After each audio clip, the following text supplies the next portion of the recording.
నమస్తే, నేను మధు. 75 ఏళ్లు నిండిపోయాయి, దిగిపోమంటే దిగిపోతాం అంటూ కొన్ని వ్యాఖ్యలు చేశారు. వ్యాఖ్యలు చేసింది ఎవరో కాదు, ఆర్ఎస్ఎస్ చీఫ్ మోహన్ భగవత్. మరి ఇవే మాటలు ప్రధానమంత్రి మోడీకి కూడా వర్తిస్తాయా అంటే దాని గురించి రోజు చర్చించుకుందాం. ప్రస్తుతం మనతో పాటు ఉన్నారు సీనియర్ జర్నలిస్ట్ సిఎస్ రావు గారు. వారిని అడిగి మరిన్ని విషయాలను తెలుసుకుందాం. నమస్కారం సార్. సార్, మోహన్ భగవత్ గారు చేసినటువంటి ఈ మాటలు ఇప్పుడు ఢిల్లీ పీఠానికి ఎసురు పెట్టేలా అయితే కనిపిస్తున్నాయి. మరి ఈయన మాటల్ని మోదీ గారికి కూడా వర్తిస్తాయంటారా?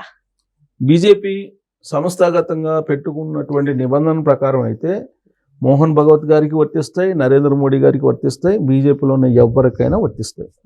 అదే సూత్రం వెంకయ్యనాయుడు గారికి వర్తింపజేసి ఆయన్ని ఉపరాష్ట్రపతి పదవి నుంచి ఆయన పదవి విరమణ చేసి వచ్చేసారు కదా.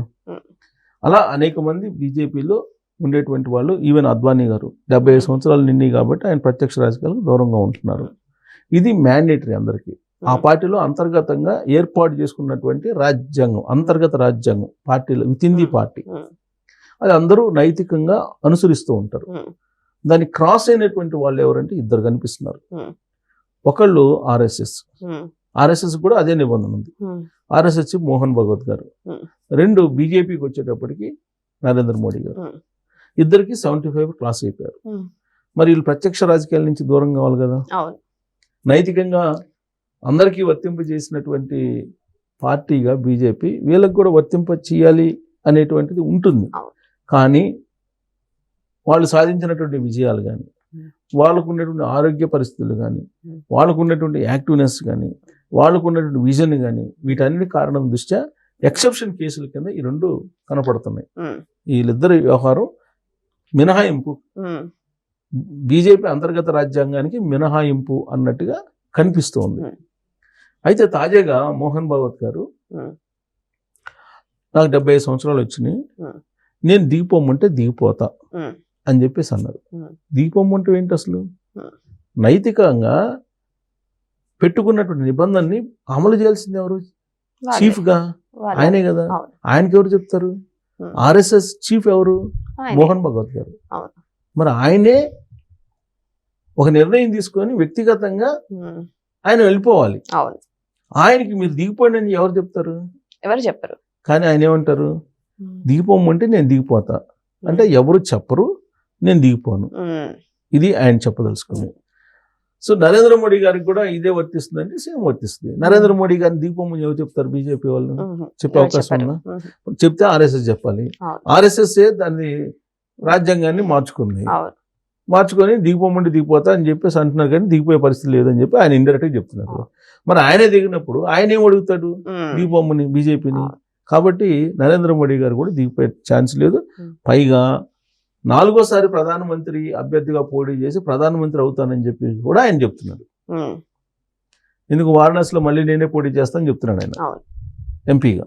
సో కాబట్టి నరేంద్ర మోడీ గారు మళ్ళీ ప్రధానమంత్రి కావడానికి మార్గాన్ని సుగమం చేసుకుంటున్నారు. ఒకవేళ వీళ్ళు చెప్పిన ప్రకారమే దిగిపోతే ఎవరయ్యే అవకాశం ఉంటుంది సార్? వీళ్ళ ప్లేసుల్లో ఎవరు వచ్చే అవకాశం ఉందంటారు? చాలా మంది, ఇప్పుడు యోగి ఆదిత్యనాథ్ గారి పేరు వినిపిస్తుంది, అలాగే అమిత్ షా గారి పేరు వినిపిస్తుంది, గడ్కరీ గారి పేరు వినిపిస్తుంది, ఫడ్నవీస్ గారి పేరు వినిపిస్తుంది.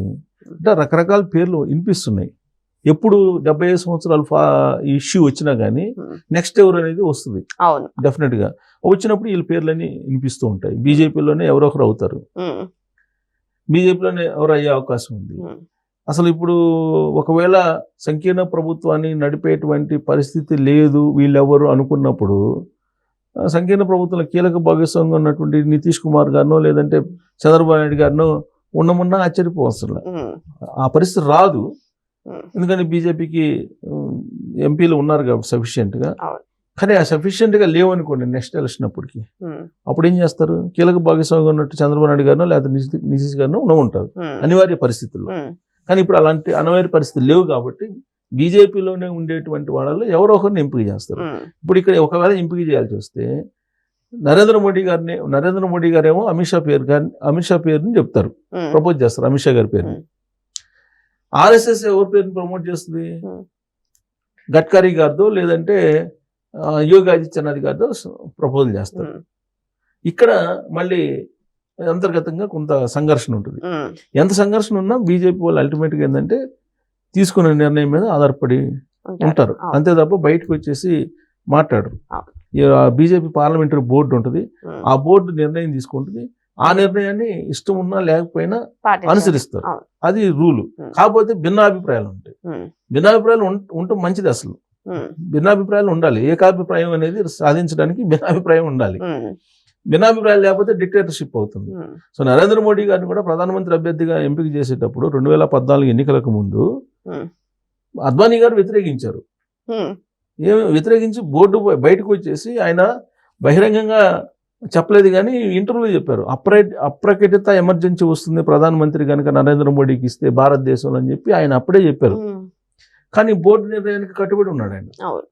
అంతే తప్ప ఆయన బహిరంగంగా నరేంద్ర మోడీ గారిని వ్యతిరేకించాలి. ఇవాళ కూడా నరేంద్ర మోడీ గారు వెళ్తుంటారు, ఆయన ఆశీస్సులు తీసుకుంటుంటారు, ఇవన్నీ జరుగుతుంటాయి. ఆయన ఎప్పుడు కూడా నరేంద్ర మోడీ గారి ప్రభుత్వాన్ని వ్యతిరేకించలేదు కదా, బయటకు వచ్చి చెప్పలేదుగా. సో బీజేపీ అంతర్గత క్రమశిక్షణ అది. కానీ ఈ అంతర్గత క్రమశిక్షణలో నైతికత అనేది ఒకటి ఉంటుంది, అది లేదు. ఇప్పుడు 70 సంవత్సరాలు నిండిన తర్వాత దిగిపోవాలి కాబట్టి అది పాటించట్లేదు. అంటే ఎక్సెప్షన్ కేసు కింద వీళ్ళు ఉండిపోయారు, మోహన్ భగవత్ గారు అలాగే నరేంద్ర మోడీ గారు. ఇక్కడ కలిసి వచ్చినటువంటి అంశం ఏంటంటే, జనరల్ గా RSS డ్రైవ్ చేస్తుంటది వెనక బీజేపీ. ఇవాళ డ్రైవ్ చేసే పరిస్థితి కూడా లేదు ఆ విషయంలో. కారణం ఆయన కూడా 75 కాబట్టి. అదే ఆయనకి అంత లేకపోతే బహుశా డ్రైవ్ చేస్తుండే వాళ్ళు. ఇప్పుడు ఆయనకు వర్తింపజేస్తే ఈయనకు వర్తింపజేయాలి, ఈయనకు వర్తింపజేస్తే ఆయనకి వర్తింపజేయాలి. కాబట్టి ఈ రెండు అయ్యేలాగా కనిపించట్లేదు. పైగా మోహన్ భగవత్ గారు ఈ మధ్యకాలంలో RSS శతాబ్ది ఉత్సవాల సందర్భంగా మాట్లాడుతూ హిందూ అనేది మతం కాదు అనేది ఇంకొకటి అంశాన్ని తీసుకొచ్చారు. ఇది అందరికి సంబంధించినటువంటిది హిందూ అంటే అని కొత్త లాజిక్ తీసి రకరకాల మాట్లాడుతున్నారు. అలాగే ఇప్పుడు హిందూ మతం అని అంటే అందరిని కలుపుకోబోయే మతం, అంతే తప్ప అదేదో సపరేట్ కాదు అని చెప్పి అంటున్నారు. అంటే హిందుత్వం నుంచి పక్కకు జరుగుతుంది RSS కూడా.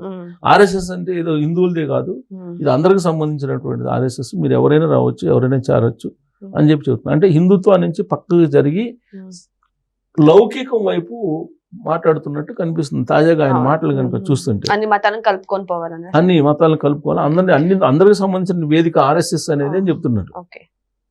మిగతా పార్టీ వాళ్ళ దృష్టిలో అది RSS అంటే హిందువులకు సంబంధించింది అని చెప్పి ఉండొచ్చు. మరి ఎందుకు సార్ ఈ మార్పుకి కారణం ఏంటి? ఎందుకు ఇలా మాట్లాడారు ఆయన?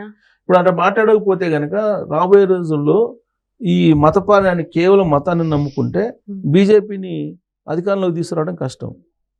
అది ఒక్కో సందర్భంలో పనిచేస్తుంది, అంతే తప్ప పర్మనెంట్గా అదే పనిచేయదు. పర్మనెంట్గా సెంటిమెంట్ పనిచేయలేదు. తెలంగాణలో మనం చూసాం, హిందుత్వం అనేది పనిచేయదు. ఒక్కోసారి హిందువుల పోలరైజేషన్ జరగాలంటే ఒక్కోసారి జరగకపోవచ్చు. సో అందుకని అందరినీ కలుపుకొని పోయే పార్టీ, అందరిని కలుపుకొని పోయేటువంటి సంస్థ అనేటువంటి ఒక ఒపీనియన్ తీసుకొచ్చే ప్రయత్నం చేస్తుంది. ఈవెన్ నరేంద్ర మోడీ గారి ప్రభుత్వంలో తలాక్ను రద్దు చేశారు, త్రిపుల్ తలాక్. అది ముస్లిం మహిళలకు ఉపయోగపడేదే కదా. అలాగే వక్ఫ్కు సంబంధించిన బిల్లు తీసుకొచ్చారు, అది కూడా కొందరు చేతుల్లో ఉండేటువంటి భూములను బయటకు తీసుకొచ్చేటువంటి కార్యక్రమం చేస్తున్నారు. ఇట్లా వాళ్ళ ముస్లింలకి పనికొచ్చేటువంటి పనులు కొన్ని చేస్తున్నారు.